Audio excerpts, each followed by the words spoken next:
NATO armaments are driving Europe into economic suicide. Europe is being driven into bankruptcy because of NATO's new armaments. NATO plans to ask its European members and Canada to increase their weapons and equipment stocks by about 30% over the next few years, well-informed sources told Bloomberg. But what does this mean for a continent already struggling with economic stagnation and rapid industrial decline? Reported interviewing two leading analysts from Germany and France, Dr. Rainer Rothfuss, member of parliament of the German far-right AfD party, and a geopolitical analyst, warns clearly countries like Germany and France will have to shoulder an unsustainable financial burden, incur excessive debt, and drastically cut social services in order to be able to meet NATO's financial demands. A look at Germany shows that what we have experienced is a kind of fiscal coup this week, said MP Rothfuss, referring to the constitutional amendment in the Bundestag, their parliament, that allows debt relief for defense spending. This constitutional amendment shows that it is no longer a matter of fiscal priorities, but of a dangerous choice that will lead us to national bankruptcy if and when these policies are continued. And this does not only concern Germany, but the whole of Europe. France, Rothfuss continued, is in an even more strained fiscal situation that is struggling tooth and nail to keep industrial workers employed.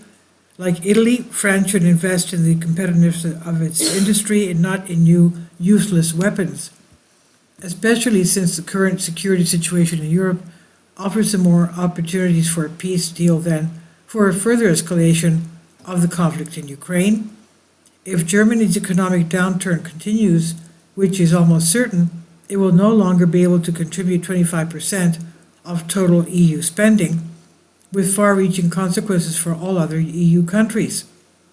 Jacques Sapir, director of the Paris School of Advanced Studies and Social Studies, has a more nuanced view. A 30% increase in defense spending sounds modest, and is certainly manageable for countries like France, whose NATO shares have shrunk by 40 to 60% since the end of the Cold War. However, other countries such as Germany, Italy, Belgium, and the Netherlands would have to increase their defense spending by 50%, as their arms industries have shrunk massively in recent decades. Even for large countries like France, Germany, and Britain, this readjustment would take 3 to 5 years and probably even longer for Canada. Bloomberg had already estimated last month that independent European rearmament without U.S. support and the continuation of the war in Ukraine could cost Europe up to $3 trillion over the next decade. And this would be an unprecedented burden for the old continent suffering from economic stagnation and deindustrialization. And the source of this report is NAVO Bewan Opensplanen, Bregnen, Europa, a German article. Please leave your comments. Thank you for your support. Please support my Patreon account. The daily posts are 5 videos daily, and they are totally different from what I have on my YouTube channel. Thank you so much for your support and that you find all my content so interesting. You'll find the Patreon account details in the description box below.